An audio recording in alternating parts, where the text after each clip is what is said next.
Mes parents laissent mon frère, leur enfant chéri, et sa famille vivre chez eux gratuitement pendant que je paie un loyer, alors j'ai secrètement déménagé et je leur ai dit de profiter des profiteurs.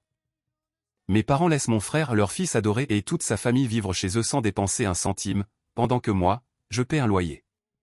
Alors un jour, j'ai fait mes valises en secret et je leur ai simplement dit de profiter de leurs profiteurs. Toute ma vie, je me suis demandé pourquoi mes parents ne pouvaient pas m'aimer comme ils aiment mon frère. Aujourd'hui, je crois que je ne veux même plus connaître la réponse.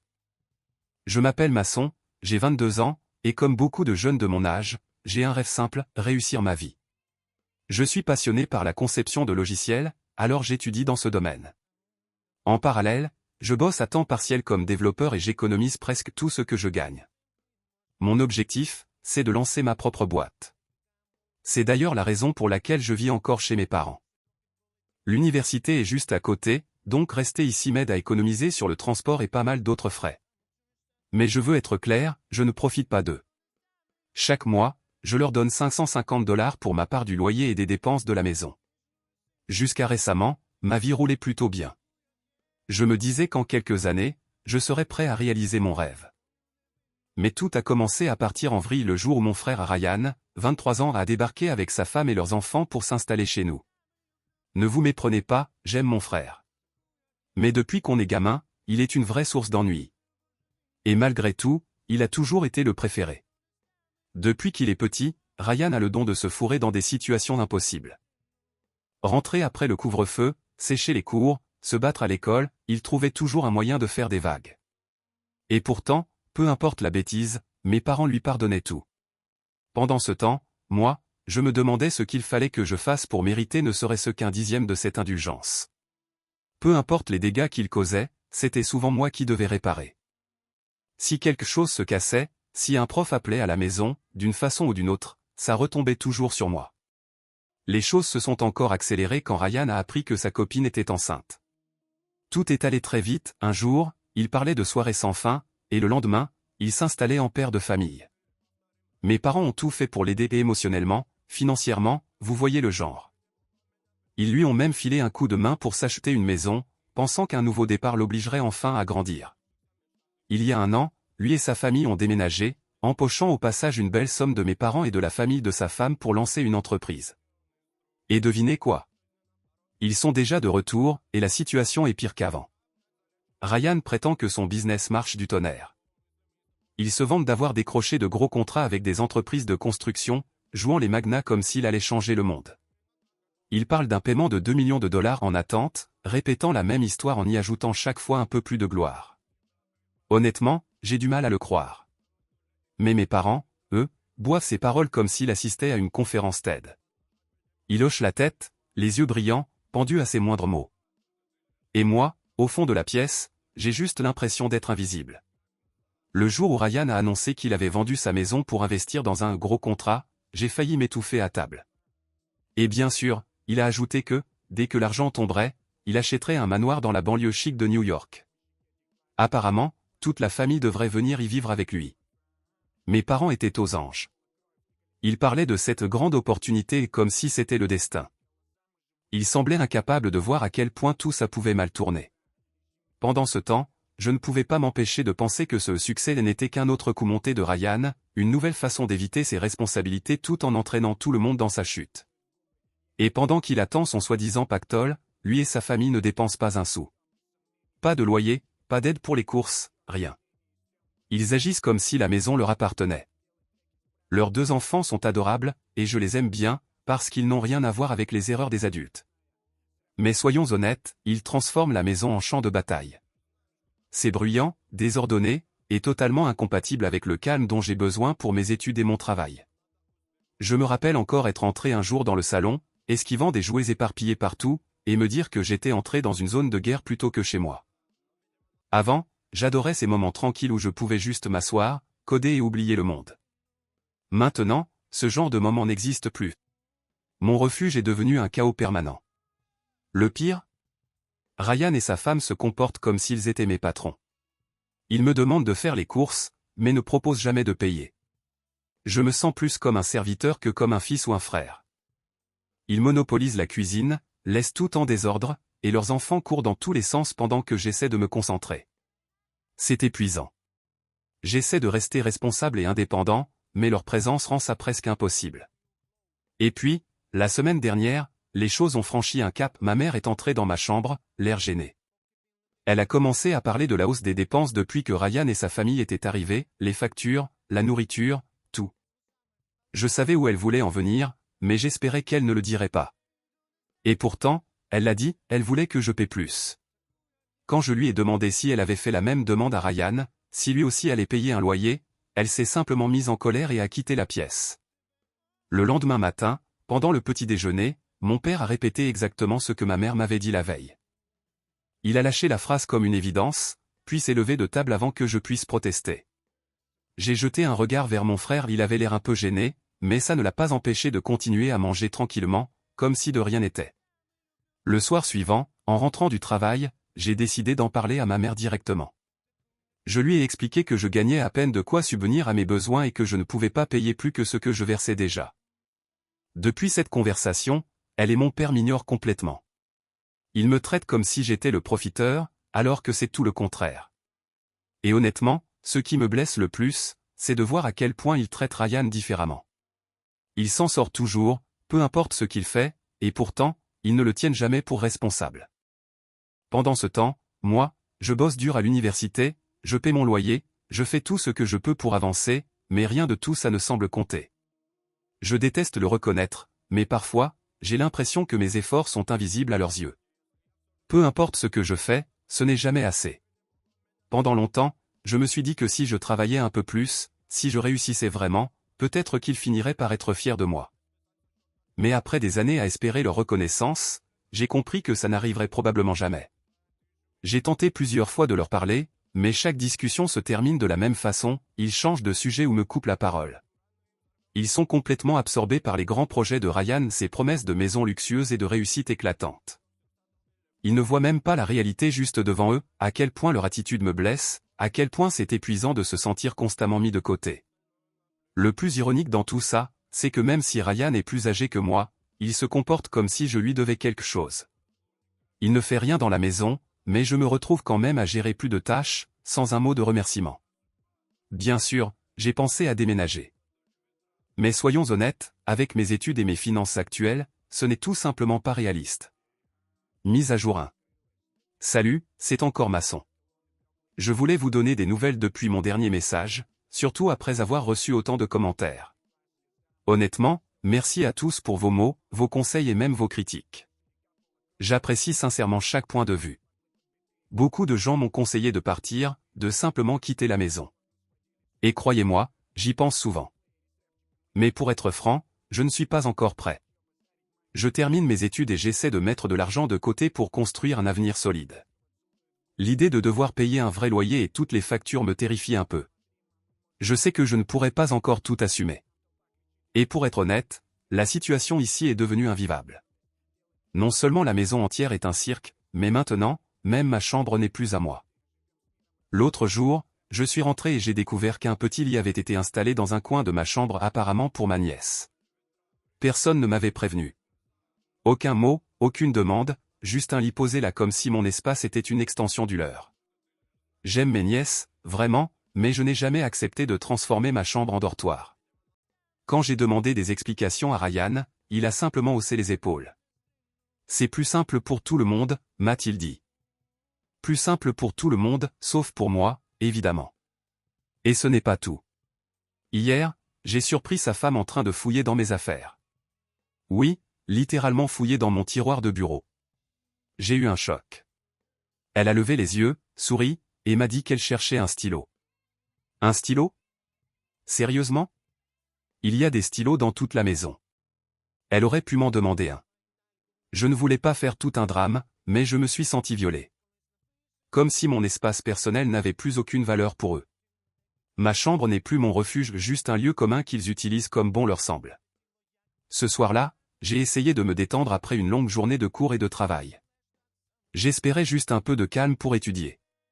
Mais à peine assis, les enfants ont débarqué dans ma chambre avec leurs jouets, riant et criant comme si c'était un terrain de jeu. Je les adore, sincèrement. Mais j'ai besoin d'un endroit à moi pour travailler. J'ai essayé de leur expliquer que ma chambre était interdite, mais ça n'a rien changé. Ils ne comprennent pas, et Ryan ne dit rien. Ils se contentent de rire, comme si tout ça était anodin. J'étais furieux.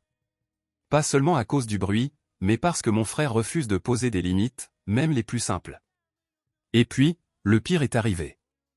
J'ai entendu Ryan parler de moi à nos parents. Il disait que je devrais être plus solidaire envers la famille en ce moment difficile. À ce moment-là, j'ai compris qu'ils avaient parlé de mes économies derrière mon dos. J'ai économisé chaque dollar pour lancer mon futur projet, et maintenant, il ose suggérer que je devrais lui donner cet argent. Il a dit, mot pour mot, je ne comprends pas pourquoi Masson garde autant d'argent de côté, il pourrait en faire profiter la famille. J'étais hors de moi. Quand je l'ai confronté, il m'a regardé comme si j'étais l'égoïste de l'histoire. Il a osé dire que, vu les dépenses supplémentaires liées à leur présence ici, c'était mon devoir d'aider. Je n'en revenais pas. J'ai travaillé dur, chaque jour, pour construire mon avenir. Et maintenant, il voudrait que je renonce à tout ça pour réparer ses erreurs? Non. Pas cette fois. C'est là que j'ai compris que je devais tracer une ligne claire. Ce n'est pas à moi de porter les conséquences de ces choix. J'ai passé des années à me battre pour bâtir quelque chose de solide, et je ne vais pas les laisser ruiner mes efforts juste parce qu'ils pensent que je leur dois quelque chose. Alors, j'ai pris une grande inspiration et j'ai dit à Ryan, calmement mais fermement, que je ne pouvais pas l'aider financièrement. Je lui ai aussi demandé de respecter mon espace et ma vie privée. J'espérais naïvement que cette conversation marquerait un tournant, que les choses s'amélioreraient un peu entre nous. Mais honnêtement, je ne sais pas si quoi que ce soit changera. Pour l'instant, je m'en tiens à ma décision, me concentrer sur mes objectifs, même si cela veut dire supporter encore plus de drames familiaux. Merci encore pour tout le soutien que vous m'avez apporté. Je reviendrai si la situation évolue, parce que, croyez-moi, cette histoire avec mon frère et mes parents est loin d'être terminée. Mise à jour 2. J'aimerais pouvoir vous dire que les choses vont mieux, mais non, elles ont empiré.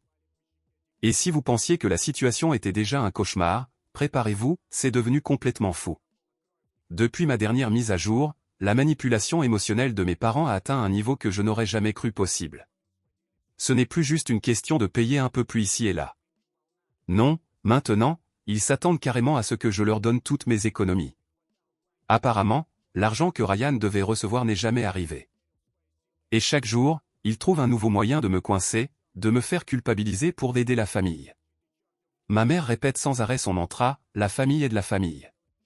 Sauf que, bizarrement, cette règle ne semble s'appliquer qu'à moi, jamais à Ryan. C'était déjà épuisant, mais le vrai choc est arrivé il y a quelques jours. Mes parents ont reçu un appel de mon beau-frère, et ça a tout fait exploser. J'étais dans ma chambre, essayant d'ignorer le vacarme habituel des enfants de Ryan, quand j'ai entendu leur voix monter. La tension était palpable. Ma mère faisait les 100 pas dans le salon, complètement bouleversée. Je suis descendu voir ce qui se passait, et c'est là que j'ai appris la vérité. Toute la vérité. Ryan n'avait jamais eu d'entreprise qui marchait. Ce fameux paiement de plusieurs millions de dollars? Un pur mensonge. En réalité, il avait investi tout son argent dans une combine foireuse et s'était fait escroquer depuis des mois. L'histoire du contrat en attente n'était qu'une invention pour sauver les apparences. Mais le pire, c'est que ce n'était pas la première fois. Avant de revenir chez nous, il vivait déjà chez ses beaux-parents, leur mentant, profitant d'eux, jusqu'à ce qu'ils en aient marre et le mettent dehors. C'est à ce moment-là qu'il a débarqué chez mes parents, inventant une nouvelle histoire de succès pour continuer à éviter la réalité. J'étais sous le choc. Une partie de moi avait toujours senti que son histoire était bancale, mais je n'aurais jamais imaginé qu'il irait aussi loin. Il avait littéralement menti à tout le monde, à nos parents, à sa femme, et à moi juste pour continuer à vivre au crochet des autres. Je m'attendais à ce que mes parents explosent quand ils découvriraient la vérité. J'espérais qu'ils verraient enfin clair dans son jeu. Mais non. Au lieu de le confronter, ils ont eu l'air brisés. Tristes. Comme s'ils avaient perdu un rêve plutôt qu'un mensonge.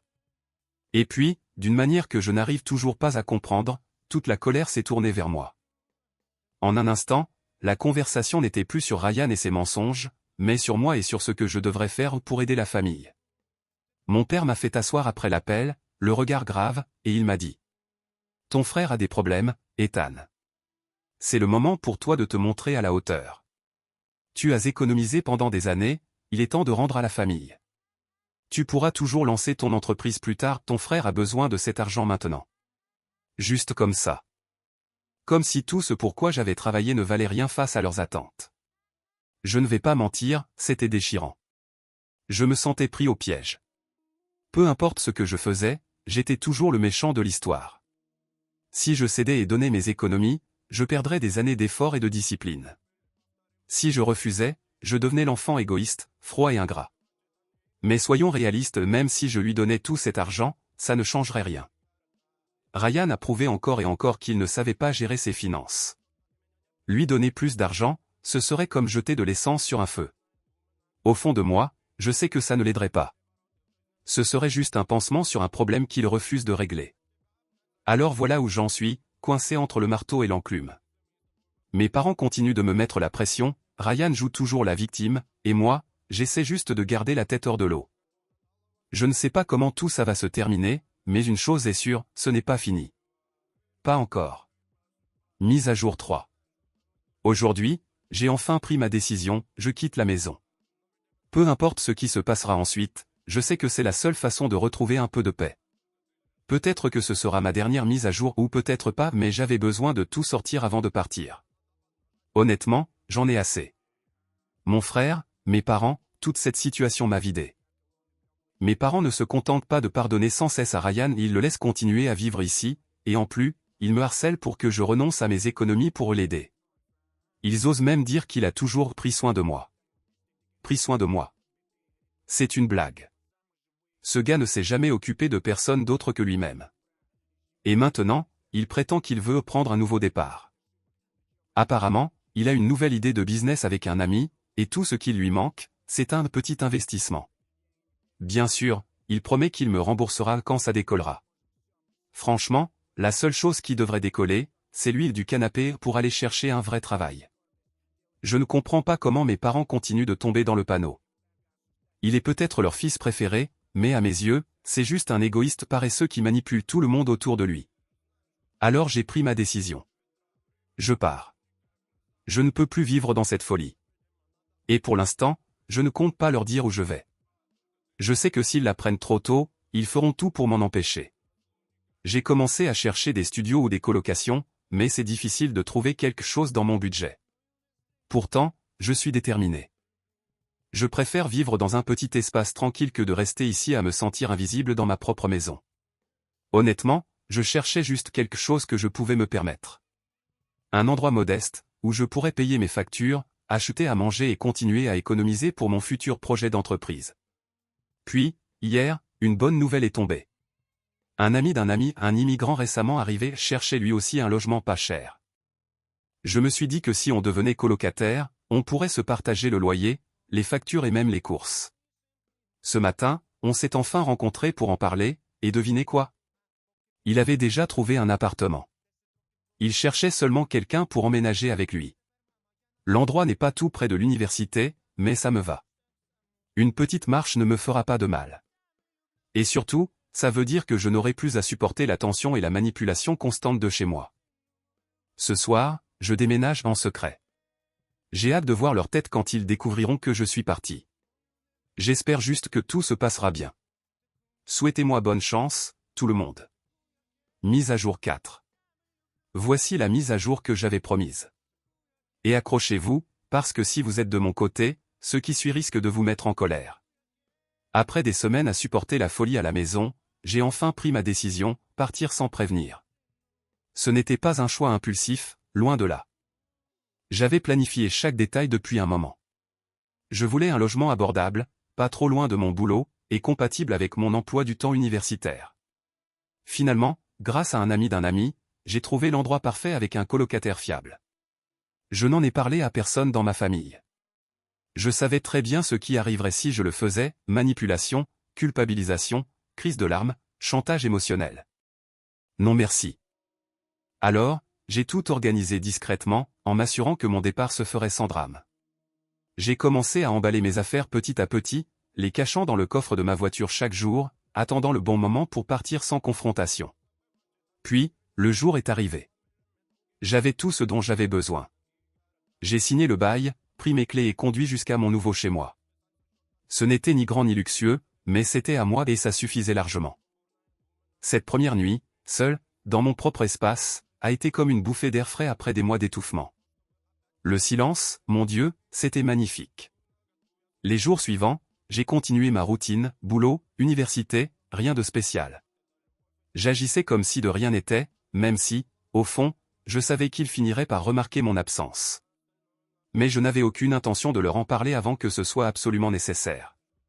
Et puis, inévitablement, le moment est venu. Un soir, ma mère m'a appelé. Sa voix était glaciale, à peine polie. Elle s'est plainte de petits problèmes dans la maison avant d'enchaîner subtilement sur le sujet du loyer que j'étais censé payer. Puis elle a demandé. « Où es-tu? Pourquoi tu n'es pas rentré ces derniers jours ?» Ce n'était pas vraiment de l'inquiétude dans sa voix, c'était l'inquiétude de quelqu'un qui réalise que l'argent qu'elle attendait ne viendra pas. Alors je lui ai simplement dit. « Je n'habite plus là. » Silence. Un long silence pesant.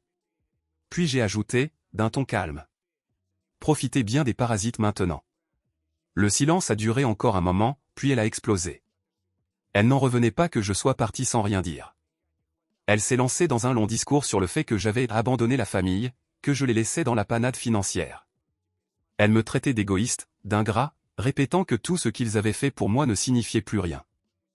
Elle a insisté sur le fait qu'ils comptaient sur mon argent pour maintenir la maison à flot, et que maintenant, je les laissais tomber au moment où ils avaient le plus besoin de moi. Mais cette fois, ces mots n'ont plus eu d'effet sur moi. J'étais vidé, épuisé, mais surtout libre. Fini la culpabilité, fini la manipulation. Elle a tout essayé, le chantage, la pitié, la colère, mais j'ai tenu bon. Je lui ai rappelé calmement que j'avais déjà contribué bien plus que ma part, et que ce n'était pas ma faute si Ryan avait ruiné sa vie. Les jours suivants ont été tendus. Ils ont tenté de me contacter sous tous les angles, appels, messages, même via des numéros inconnus, mais je les ai bloqués partout. À un moment, quelqu'un m'a même envoyé un message pour me dire que je pourrais au moins continuer à payer le loyer. Oui, bien sûr. Comme si j'allais payer 2 loyers alors que j'ai du mal à en payer un seul, pour une famille qui ne se soucie que de mon argent. Non merci. Mise à jour 5. Et me voilà encore une fois à écrire ici, parce que, croyez-le ou non, les choses ont encore dégénéré. Si c'était une petite dispute, j'aurais probablement laissé couler. Mais non, ce qui est arrivé mérite clairement d'être raconté. Je ne sais pas si beaucoup de gens suivent encore mon histoire, mais à mon avis, ce chapitre est le plus fou de tous. Et pour une fois, je ne suis même pas le protagoniste. Pas directement, en tout cas. Tout a commencé un soir, quand j'ai entendu frapper à ma porte. Il pleuvait des cordes dehors. Et devinez qui c'était? Mes parents. Oui, eux. Trempés, plantés devant ma porte comme dans une scène dramatique d'un film. Je ne sais pas s'ils avaient planifié ça pour rendre leur visite plus émotive, ou s'ils ont juste eu la chance d'être pris sous la pluie, mais le timing était parfait. Sauf que ce qu'ils sont venus me dire n'avait rien de romantique. Ils n'étaient pas là pour s'excuser ou renouer les liens. Non, ils étaient là parce qu'ils avaient besoin d'un endroit où dormir. Je me suis dit que c'était bizarre, après tout, ils avaient une maison mais j'avais tort. Je ne leur ai pas demandé pourquoi, je n'en avais pas la force. J'ai juste dit, calmement, qu'ils ne pouvaient pas rester ici. Déjà parce que notre relation était en miettes, mais aussi parce que mon appartement est minuscule. Ça, apparemment, ne les dérangeait pas. Ils avaient même prévu de prendre ma chambre et de me faire dormir dans le salon. Mes parents avaient un plan en tête qui ne convenait pas à mon appartement, et encore moins à ce que je voulais, c'est-à-dire ne pas vivre avec eux sous aucun prétexte. Avant de fermer la porte, je leur ai demandé pourquoi ils n'étaient pas chez eux. Ce qu'ils m'ont dit était la chose la plus incroyable du monde, mon frère les avait mis dehors. D'après leur histoire, ma mère avait découvert que ma belle-sœur lui volait de l'argent. Et honnêtement, je les crois, car je l'ai déjà surprise en train de fouiller dans ma chambre, et son excuse de chercher un stylo n'a jamais semblé très crédible. Alors, il y a eu une confrontation, et ils ont eu jusqu'à la fin de la semaine pour partir. Mais au lieu de partir, mon frère leur a donné des billets pour un spectacle. Quand ils sont partis, il a changé les serrures et les a enfermés dehors. Et le pire, c'est que les billets étaient faux. Ils ont fait tout le trajet jusqu'à la ville voisine pour assister au spectacle, pour finalement être humiliés à l'entrée lorsqu'on leur a dit que les billets étaient contrefaits. Quand ils sont rentrés chez eux, ils ont essayé d'ouvrir la porte avec leur clé, mais elle ne fonctionnait pas. Ils ont frappé à la porte, mais la seule réponse qu'ils ont eue de mon frère était « Mieux vaut nous que toi », et il ne leur a plus jamais répondu. Même s'ils ont frappé à la porte pendant 1 heure, mon frère ne les a pas laissés entrer. Cela s'est passé juste avant qu'ils ne viennent chez moi. Je leur ai demandé pourquoi ils n'avaient pas appelé la police, et ma mère m'a répondu qu'ils prévoyaient de le faire, mais qu'il était tard et qu'ils voulaient se reposer. C'est pour ça qu'ils ont décidé de venir chez moi. J'ai répété qu'ils ne pouvaient pas rester là et que, de toute façon, ils pouvaient utiliser l'argent que je leur avais donné pour payer un hôtel pendant quelques nuits. Ils ont protesté, mais je leur ai dit, j'ai un travail et j'ai payé un loyer chez vous pendant longtemps. Mon frère, qui est incapable de garder un emploi ou de se contrôler avant d'être stable financièrement, vit chez vous gratuitement, et vous attendez plus de moi. Il est temps d'exiger quelque chose de lui. Merci pour la visite. Et j'ai refermé la porte. Je sais que certains pourraient penser que je suis le méchant pour avoir laissé mes parents dehors, mais il n'y avait rien que je puisse faire pour eux. Il est vrai que je ne voulais pas qu'ils vivent avec moi, mais même si je l'avais voulu, il n'y avait pas de place pour 4 personnes. Cela fait quelques jours que tout cela s'est passé, et qu'ils récupèrent ou non leur maison, je vous tiendrai au courant. Mise à jour 6.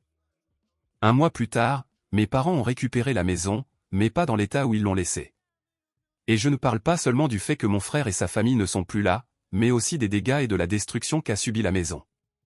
Voilà ce qui arrive quand on laisse des personnes irresponsables, qui ne paient rien, rester chez soi.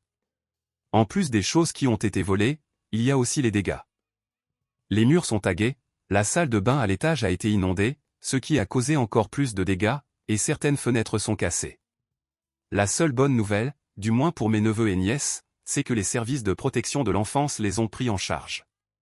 En raison du manque évident de soins parentaux, l'un des enfants est tombé dans les escaliers et s'est fracturé un bras.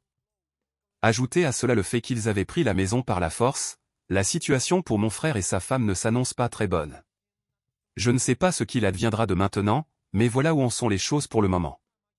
Mes parents ont refusé de porter plainte contre mon frère parce que, d'après ce qu'ils ont raconté à d'autres personnes, pas à moi, il a fait tout cela parce qu'il traversait une période difficile.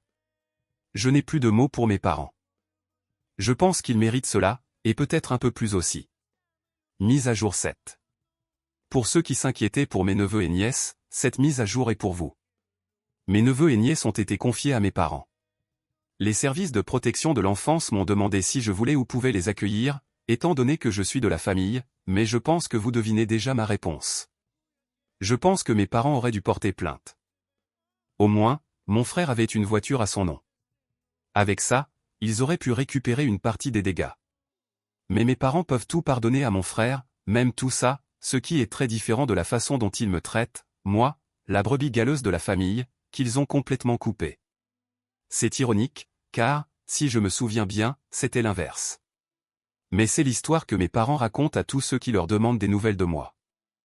Bien que, honnêtement, je ne pense pas que beaucoup de gens les croient, sachant que c'est mon frère qui a causé toute la destruction. Et quant à mon frère, il vit dans cette même voiture.